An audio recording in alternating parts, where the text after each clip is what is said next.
on his left foot from 25 yards. So Arsenal leading by 1-0 here. A grandstand finish at Celtic Park, meanwhile, for Kenny Crawford. Yeah, 84 minutes, it's still Celtic 2, Rangers 2, but the pendulum swung very much in the host's favour this half with the 2 goals to get themselves level. Rangers just had a half chance a little minute ago. Connor Barron screwing a shot wide. They've just made a raft of subs, Rangers, for fresh legs. It's such a big battle. It's Celtic 2, Rangers 2. Here at the Emirates, we are into the final minutes of the first half. David Raya with this goal kick for Arsenal, set to continue their unbeaten streak against Chelsea. Currently stands at 6 Premier League games, 4 wins and 2 draws, 6 wins in the last 9 league meetings for the Gunners as well. There's another player who's gone down here, and it's Wesley Fofana this time, who is holding what looks like his neck area after a challenge. Not getting much sympathy. Chris Kavanagh stopped the game. It was an awkward fall, I think, as he and Marino both went for the ball in the air. Yeah, there was nothing in that in terms of a free kick. I think they both went up and challenged for the ball, and I think what's hurt Fofana there, like you mentioned, is landing. Sometimes when you look at some of the height that these players jump these days, because of the power that they've got, that when they do land, if they land awkwardly, it can be painful. And Fofana is back up and able to continue as we get set to see the board from the 4th official raised to tell us how much additional time we'll have at the end of a first half that Arsenal have bossed really, and it's going to be another 3 tacked on to the first half here. David Raya waiting to restart play, and Chris Kavanagh comes across to just tell him how he's going to do this. I think it'll be a drop ball, and the Arsenal keeper will have it unopposed, so he just has the ball back in his hands once again. No real change there for David Raya as Pedro Neto goes to close him down, and Raya collects and bounces, and will get play back underway.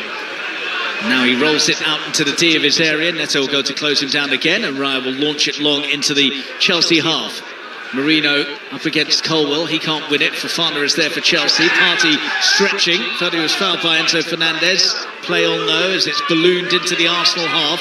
And Saliba and Gabriel a little bit hesitant in dealing with it. And Nkunku has picked their pocket. Enzo Fernandez in there as well.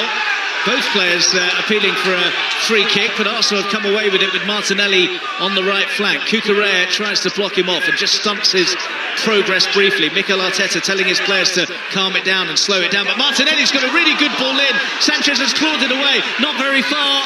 Odegaard's hit his charge down, and Chelsea survive.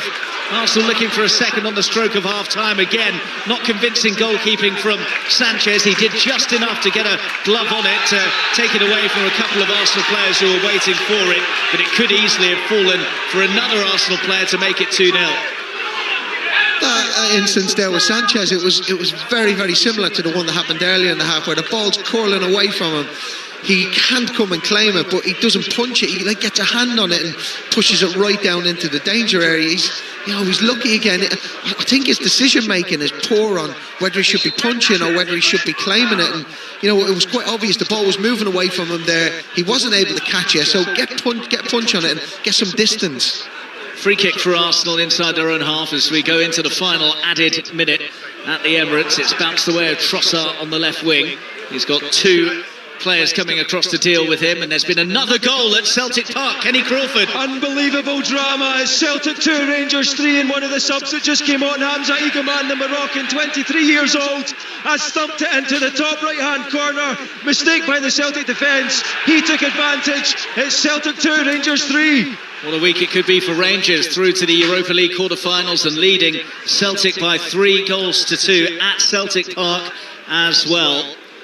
As we go into the last few seconds here at the Emirates. It's been lively, it's been keenly contested, and it's a deserved advantage for Arsenal at the break, with Sanchez about to take a goal kick for Chelsea, and it will be the last meaningful action of the game as he belts this upfield. Chris Kavanagh has a quick look at his watch, and there goes the half-time whistle, and I think that that is a deserved score for the Gunners at the interval. Mikel Merino with the only goal of the game, his header from a corner which Chelsea couldn't defend. Sanchez has got lucky a few times, one clearance straight to Martinelli that wasn't punished, and then another couple of flaps from corners, although David Raya got a bit fortunate when a Cucurella effort squirmed firm through his grasp, but Arsenal, good value for their advantage at the break. It's Arsenal 1, Chelsea 0.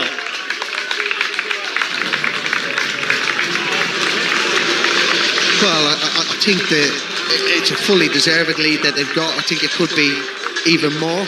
I think they had some chances early on in the game. I think they dominated the possession. Arsenal dominated the possession in the early part, and it probably even grew from there. I just didn't feel like Chelsea were able to get any foothold in the game. They weren't able to get kind of any string of possession going. They weren't able to assert any dominance, probably other than the last 4 or 5 minutes, which they had some possession in and around the Arsenal kind of penalty area, but they couldn't fashion any chances. Arsenal have no problem getting bodies behind the ball. They've no problem kind of defending their box if they have to. So a deserved lead, played some really good football. Arsenal, I thought they were really good out of possession, swarmed Chelsea every time they kind of got on the ball, and Chelsea didn't really have the answer. So there's some thinking for Maresca to do at half-time. I think he's going to have to change something in terms of whether they can get more movement in behind, or whether they can get a little bit more possession in and around that midfield area by putting another body in there. So difficult half for Chelsea and a good one for Arsenal. Chelsea on course to lose 4 in a row on the road. Arsenal, meanwhile, set to pick up their first league win in 4. Half-time here, Steve. Arsenal leading Chelsea by a goal to 0. Thank you very much, both on 5 Sports Extra. Fulham Tottenham has reached half-time. Mike Williams. And it's Fulham 0, Tottenham 0 here. Not too much to say, really. The home side have been on top without too much to show for it. Just the one shot on target. Ben Davies failing to clear a high ball for Spurs. It fell to Timothy Castagna. The Belgian shot, though, straight at Vicario, who saved smartly. Jimenez and Willian have looked lively for Fulham, but just not been able to unpick a disciplined Spurs defence. Ange Postecoglou, remember, made 7 changes to the side that reached the last 8 of the Europa League on Thursday. He rested most of the big names from the starting 11 that night, but I reckon it won't be too long until we see the likes of Son, Maddison, Van de Ven and Bergvall in the second half. Half-time here at Craven Cottage. Fulham 0, Tottenham 0. What an old firm contest we've had today. Kenny Crawford. 91 minutes we're into. It's the first minute of 5 minutes added time that we've played. It's Celtic 2, Rangers 3. Celtic looked to be the team with the upper hand in the second half. They got the 2 goals to get level, but then Hamza, eager man, wait until you see this goal. Edge of the box, Alistair Johnston, the Celtic defender, lost his footing, which allowed eager man to get the ball, and he just unleashed one. He'd only been on the pitch about 2 minutes, right into Casper Schmeichel's top left-hand corner, and it was his 14th of the season, and it's given Rangers the advantage here with 3.5 minutes of added time left to play. Celtic 2, Rangers 3. We'll keep you right up to date with all of that. Still Sheffield Wednesday 0, Sheffield United 1 in the dying embers in the Championship. We'll be at Tannadice as well. We've got the Tayside derby, Dundee United and Dundee at 3 o'clock. Second halves of those Premier League games to come, and then we'll be back here, all eyes on Wembley, for the League Cup final at 4:30, Newcastle versus Liverpool. Let's get the news now with Carl Hartley. The voice of the UK. This is BBC Radio 5 Live. Thanks, Steve. The Health Secretary says that there's an overdiagnosis of mental health conditions, with too many people being written off. Speaking to the BBC, Wes Streeting wouldn't confirm reports that the government could abandon a planned freeze on disability benefits, but he insisted the welfare system needs reform. The SNP's Jenny Gilruth says that there's confusion about the government's plan. We don't yet have the detail, we don't yet have the costings, and we don't understand what that will mean for us in terms of the block grant, and I think that's important. My view is that the United Kingdom government owe an apology to the disabled community across the United Kingdom. They have caused deep concern and anxiety. 59 people have been killed and more than 150 injured in a nightclub fire in North Macedonia. It's understood that fireworks are being used by a band who were performing at the venue in the small town of Kochani led to the fire. Arrest warrants have been issued for 4 people. One man has been found dead and another left with potentially life-changing injuries after a double stabbing in Coventry. Police were called to a house in the city and found the 2 men inside the property. A 51-year-old man has been arrested on suspicion of murder. At least 34 people have been killed in tornadoes sweeping across southern and central states in the US. More than 100 million people are under weather alerts. Matthew Capucci is a meteorologist in Alabama. Some places were hit multiple times. There was one town, Taylorville. It's not easy being the one everyone counts on to keep your operation running. That's why at Grainger, we're here for you. With professional-grade industrial supplies and fast delivery. Call, click Grainger.com, or just stop by. Grainger, for the ones who get it done. back to Earth has successfully docked at the International Space Station.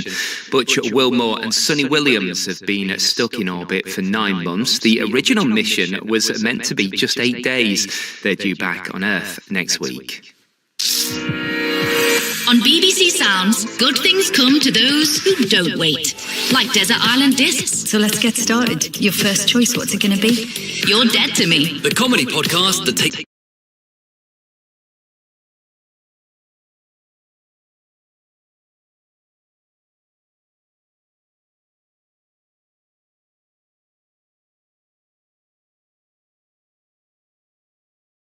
history seriously. And Friday night comedy. It's what's in the news with a big dose of satirical silliness. You don't have to wait to listen to the latest episodes of your favourite podcasts. They're on BBC Sounds before anywhere else. Listen first on BBC Sounds.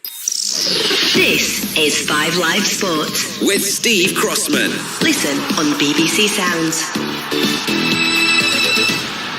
Arsenal 1, Chelsea 0, Fulham 0, Tottenham 0, half-times in the Premier League. Second half commentaries to come on 5 Live and 5 Sports Extra. At Tannadice, it's the Tayside derby. 13 points separate Dundee United in 5th and Dundee, who are second bottom. The biggest gap between them at this stage of the season since 2016. Gavin Wallace. Yes, Steve, we're looking forward to this. We've had one superb derby in Scotland. This should complement it nicely, as this fixture has returned a whopping 520 goals over the years. The team news as Jim Goodwin makes one change, Ferry in for Sybil. Tony Docherty makes 3 as Tiffany Cameron and Scylla all come in, both needing a morale-boosting win. The visitors, though, if they win, would go within a point of Killie. Full time at Celtic Park. Kenny Crawford. Barry Ferguson's Rangers have done it. They've beaten Celtic 3-2 on Celtic's patch. An 88th minute winner by Hamza Egeman. And the 88th minute has won it for Rangers. It's their first win at Celtic Park since October 2020. It's a massive step for Barry Ferguson in terms of him trying to secure that Rangers manager's job beyond just an interim appointment until the summer.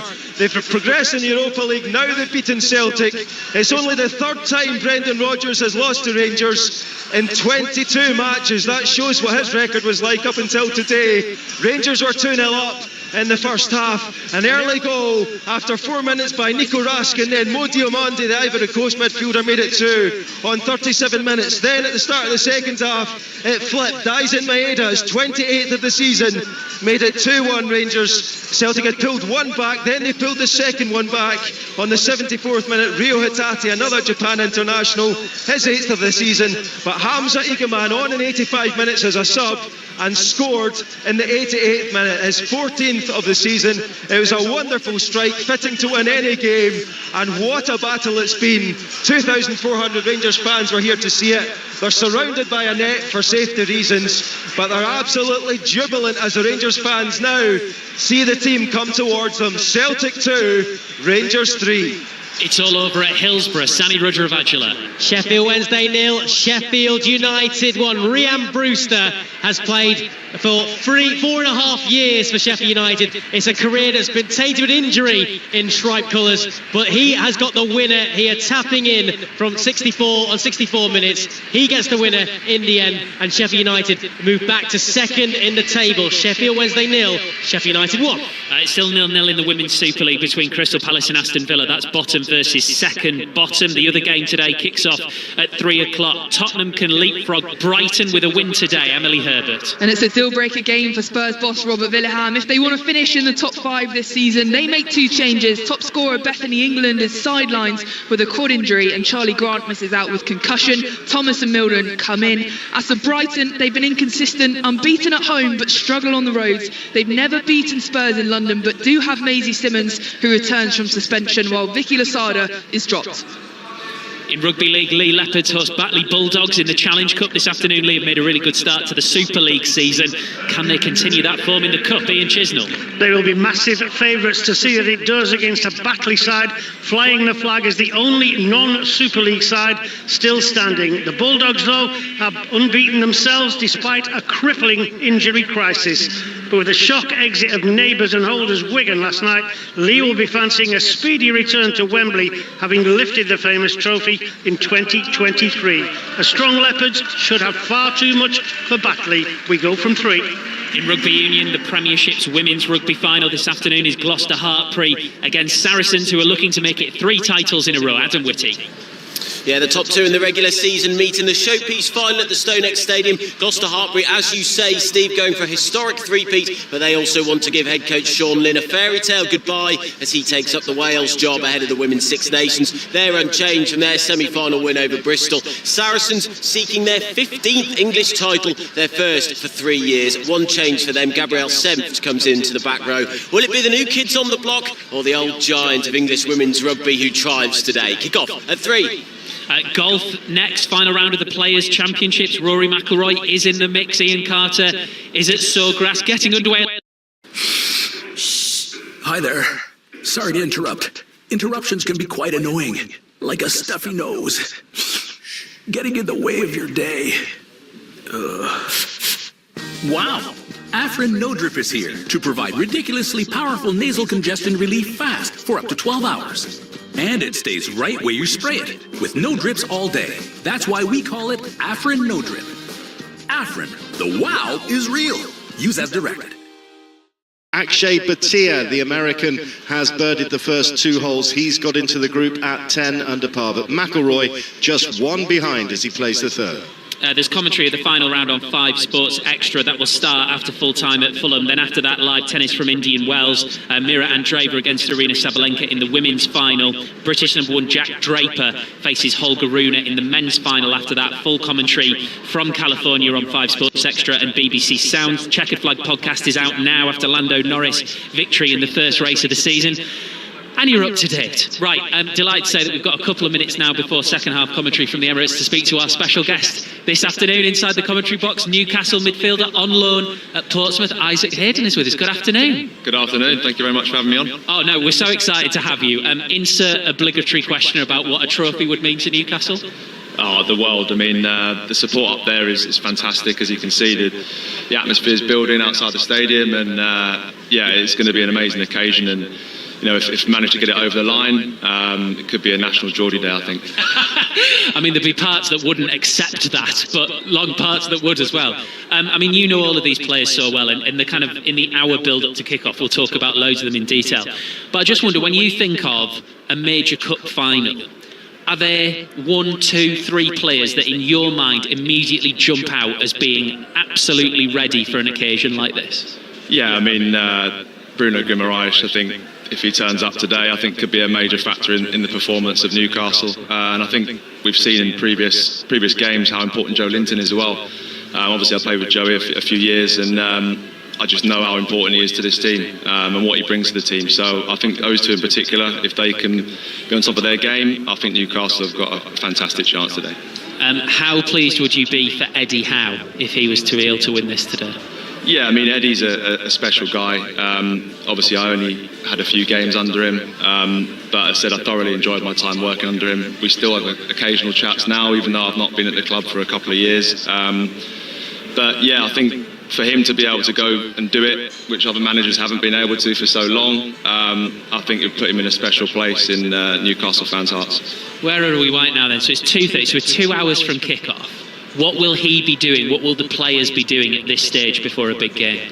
I think just go through the normal routines. I think the most important thing is to not overplay the occasion, take it as another game. I know that's what the message he'll be portraying to the players. Obviously, use the emotion and the occasion, but don't get overawed by it. I think there's a lot of big players in the team that have played in cup finals before that will use their experience for today. But I think it's just about staying calm and sticking to the game plan and imposing their game on Liverpool today.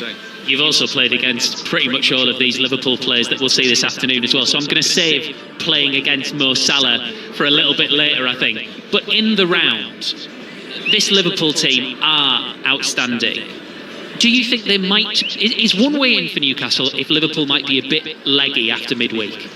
Yeah, definitely. I think Newcastle obviously have the extra rest. That'll definitely be playing on their minds. I think also the emotion of playing PSG in midweek was massive for Liverpool, and obviously the emotional challenge that held. But I think, as I said, it's a cup final, so if you can't get up for a cup final, you can't get up for any game. So I think it'll be who turns up on the day, and as I said, who who gives their all to win the game. Really looking forward to picking your brains, Isaac. No problem. Great stuff. Isaac Hayden is with us for the rest of the afternoon. Former Liverpool and England man Stephen Warnock will be here as well. That's your commentary team with John Murray and Ian Dennis here at Wembley Stadium at 4:30. Fulham 0, Spurs 0 in the Premier League. Second half commentary right now on 5 Sports Extra here on 5 Live. Arsenal 1, Chelsea 0. Andy Reid and Mark Scott. Thank you, Steve. Perfect timing. Chelsea get the second half underway, kicking from right to left in this second half. No changes from either manager at the interval. So Raya in goal for Arsenal, Lewis Skelly, Gabriel, Saliba and Timber at the back. Ødegaard, Partey and Rice in midfield. Trossard, Marino and Martinelli, the front three. Marino, the goal scorer in the first half. Chelsea with Sanchez in goal, Cucurella, Colwill, Badiashile and Fofana in defence. Caicedo and James, the two in front of them. Sancho, Fernandes and Nkunku supporting Neto through the middle. And that central midfield battle certainly won by Arsenal in the first half, Andy Reid. Yeah, absolutely. They dominated probably, I would say, maybe 80-85% of that first half. Listen, the thing for Chelsea is it's still only 1-0. They're still kind of right in this game. It only takes one moment to be able to do it, but they have to get a little bit more of a foothold in the game. They have to put a little bit more pressure and they have to try and get a couple of attempts on goal. The only real time they troubled Arsenal was from a mistake from the Arsenal goalkeeper. Almost a mistake by Saliba as a long ball over the top was chased by Nkunku. Saliba got a nibble on it to send it back to David Raya, who launches the clearance upfield. It bounces around in the centre circle, looped up to Martinelli for Arsenal. Gabriel Martinelli has laid it off for Ødegaard. He's into the box now. Ødegaard looking for the angle to get the cross in, tees it up for Martinelli to do instead.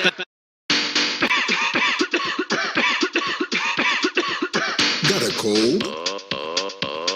Gotta keep going? Gotta go with Alka-Seltzer Plus Severe Cold and Flu Medicine. It works. It's fast. It works fast. Fast cold and flu relief that quickly dissolves in water. When you gotta keep going, you gotta go with Alka-Seltzer Plus Effervescent Tablets. Don't have water available? Prefer a chewable? Try Alka-Seltzer Plus Cold and Flu Fizzy Juice. Use as directed. Knocked it against Cucurella and behind for an Arsenal corner. And Chelsea need to be better at defending these crosses. Sanchez has flapped at a few from open play, and Arsenal's goal came from a corner in the first half that was nodded in by Marino. They've got a lot of different ways of scoring from corners. You look at it, they mix it up. Some they come across the front post, others they make blocks and they go around the back post, and they really keep you guessing as to which area of the goal you need to secure. So it will be Martin Ødegaard to take this left-footed. It'll dip in towards that 6-yard box, which is so heavily populated at the moment. So many Arsenal shirts around Sanchez. Chelsea trying to block off each respective member as Ødegaard plays a very disappointing ball in. No height on it at all. So Nkunku coming across can make a very easy clearance at the near post. Arsenal have got it back with Rice, who's played it onto Marino. He's found Ødegaard, who's found himself in an offside position, which is disappointing. Yeah, he shouldn't really go offside there. He's looking across the line. You know, he can see where the Chelsea defenders are, so he shouldn't really be drifting into an offside position. I just wonder if Marino could have given it to him first time rather than taking a touch. It was difficult maybe for him to check his run. Early stages of the second half. Arsenal 1, Chelsea 0. Arsenal felt that the ball had been taken out of play there, but it's with Pedro Neto, who's going to have a hit from 25 yards out straight into the body of William Saliba. So early doors in the second half here, and very early stages of what is a packed Sunday of sport for you on 5 Live. The League Cup final fast approach. Newcastle against Liverpool. John Murray, Ian Dennis and Stephen Warnock will talk you through all the action from Wembley, and then Leicester against Manchester United follows at 7 o'clock in the Premier League, and 6:06 with Robbie and Chris with all of the reaction to what has unfolded today. And we've already got reaction from some of the other big sporting events of the weekend. The Six Nations with that thrilling finish on Saturday. France crowned champions, and you can hear the Rugby Union Weekly podcast on BBC Sounds right now with Chris Jones and Sarah Orchard. And there's reaction and analysis from the memorable Australian Grand Prix earlier on this morning. Lando Norris beating Max Verstappen in what was a action-packed race in Melbourne. The Checkered Flag podcast available for you on BBC Sounds right now as well. That last little passage of play from Chelsea there, I think probably summed up where the problems have come from in this game. you look at the midfield area, they had Caicedo and James dropping deep to try and look for the ball. But then on the top line, then you had 4 players, including Fernandes. Now, against the 3 players of Arsenal, it's going to be in the middle of the park. It's going to be really difficult for them to be able to build. And here is Partey trying to build for Arsenal. He was in a useful area, 10 yards outside the Chelsea box, had options left and right, played it straight through the middle, and it rolled through to Robert Sanchez. This one of 2 Premier League games today, kicking off at 1:30, the others at Craven Cottage. And here's Mike Williams. 6 minutes gone in the second half here, Mark. It's still Fulham 0, Tottenham 0, but we predicted Ange Postecoglou would look to make some changes, and he has done that at half-time, bringing on Bergvall and Son for Basuma and Johnson, and Spurs already looking more lively, a bit more of a zip about them. They've forced 2 corners early on in this second half, looking for a breakthrough, but as it currently stands, we're goalless on the banks of the River Thames. Fulham 0, Tottenham 0. And here at the Emirates, Arsenal still lead Chelsea by a Merino header to 0 with 5 minutes gone since the interval. Just on the back of that point that I was making, I think they, just looking at ways that that Chelsea can get a bit of a foothold in the game. Fernandes dropped a little bit deep, but I think he's playing a bit high at the moment. That would even her up in midfield, and then you could even get Sancho then dropping into the number 10 position to create an extra midfielder at times, and then you might end up getting a 4v3. You might be able to build a little bit more centrally, because at the moment it's 2v3 in there, and Caicedo can't really get the ball. Reece James, we've hardly seen him in the game, and the Arsenal players, it's all too comfortable for him in the midfield area, but they're getting outnumbered. It's Gabriel bringing it forwards for Arsenal into the feet of Merino. Sold a bit short by the return pass was Gabriel from Merino, but it's wrestled back by Leandro Trossard, who's quite clearly been dragged back there, and it's going to be a free kick for Arsenal midway inside the Chelsea half. Fofana looks incredulous, but the yellow card is out. Not sure if it's for Fofana or for Pedro Neto for a bit of back chat to Chris Kavanagh, but there certainly is a yellow. I'm pretty sure that was for Neto. The way he's gone over and shouting at the referee because he didn't get a free kick over on this near side. It's petulant.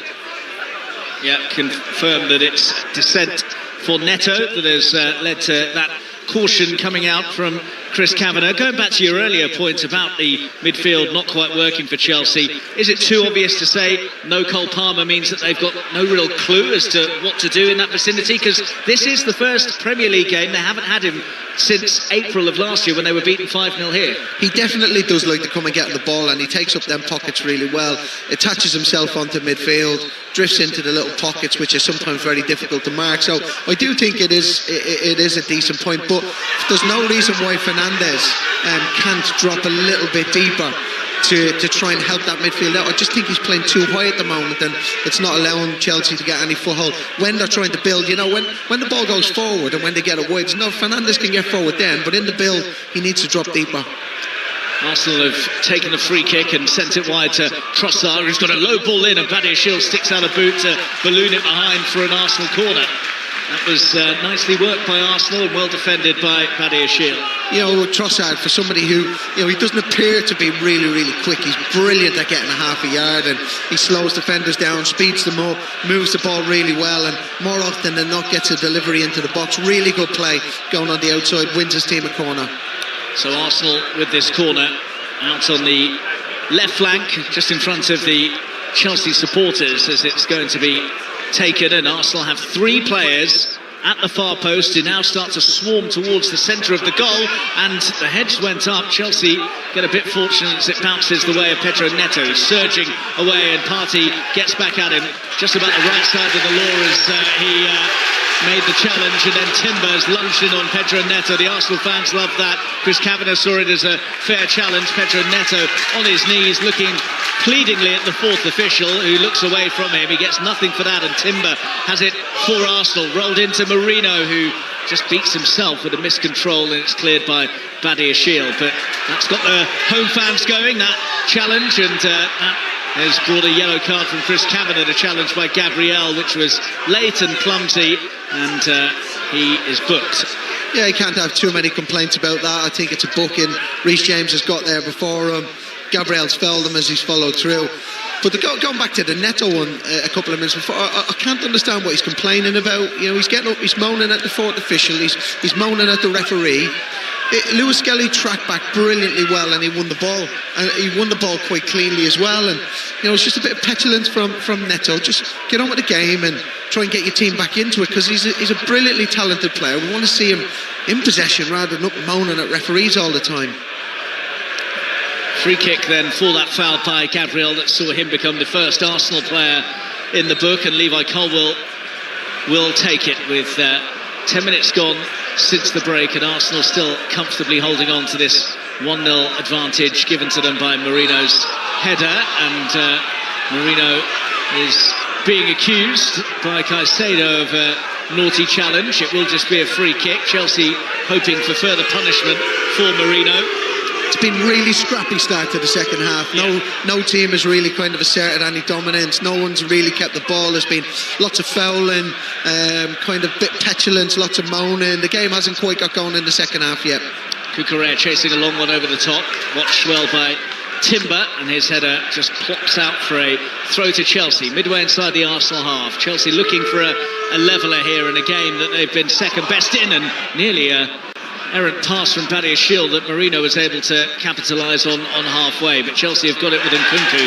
No sooner do I say that, and he coughs it up, and Martinelli can bring it forwards for Arsenal. And Colwill has to motor to take it away from Marino and find his goalkeeper Sanchez, who slips as he clears it upfield, hence the big cheers from the home fans. It's Saliba who slips it into Ødegaard. Good pass that. Ødegaard's ball now for Martinelli. Forces him slightly wide on the right-hand side, which gives Badiashile the angle to just shunt him down towards the byline. It's down in front of the corner flag now. Martinelli desperately looking for some support. Doesn't get any, but he does get the throw as Badiashile pops it out. Yeah, it's a lovely pocket that Ødegaard dropped into there. Really, really nice. It's just in and around where that referee is. There was a really good line-breaking pass. He gets the ball to him and slips Martinelli in, and it was good defending in the end by Chelsea. They got numbers back quickly and shepherded Martinelli out of play. Ødegaard is dumped on his backside by Cucurella. He appeals to the assistant right in front of him that should be a free kick, but it's only going to be a throw for the Gunners, which Timber is going to take for an Arsenal side leading 1-0, and good value for their 1-0 lead. Saliba, midway inside the Chelsea half, has played it into Thomas Partey. He gives it away to Nkunku, and Partey's flattened Enzo Fernandez, and Nkunku's carried it forwards. Thomas Partey getting back at him and just stunting the progress of Nkunku, so Chelsea have to just delay on halfway. It's Cucurella infield to Caicedo. This is still just on the halfway line really for Chelsea. No real probing or penetration from them at the moment. Now they're back inside their own half. There's a forward pass into Reece James, and Declan Rice onto him in a flash. So back Chelsea go once again. Caicedo now pops it forwards for Enzo Fernandez. That's a useful ball for Pedro Neto outside the area. He's gone for goal, and it's a wild curler well over the top of the crossbar. But it was a bit better from Chelsea. It was a bit more incisive, a bit more positive, and it led to the hit over the top as a yellow card comes out for Thomas Partey, I think, for an earlier challenge. Yeah, it was good play by Chelsea. They worked it really well, and that time you do see Fernandez dropping a little bit deeper to try and get on the ball, and he's getting closer to his midfield. When he gets it, he turns, he can play Neto in, so there's forward runs when he does find that space in the 10 position. Poor effort in the end from Neto, but a little bit of positivity for Chelsea. Approaching the hour mark then, and Chelsea's run of away form set to continue. No win in their last 6 on the road in the league, losing 4 of the last 5, and that's going to be a yellow card this time for Wesley Fofana, who the Arsenal fans feel that is long overdue for. I think he's rolled the spare ball back. Break free with the new Opera GX, the browser that puts you in control, with a brand new design that frees up even more pixels for personalization and an inventory of features to up your game at every level. Like GX Control to help rein in your resources with integrated limiters for RAM,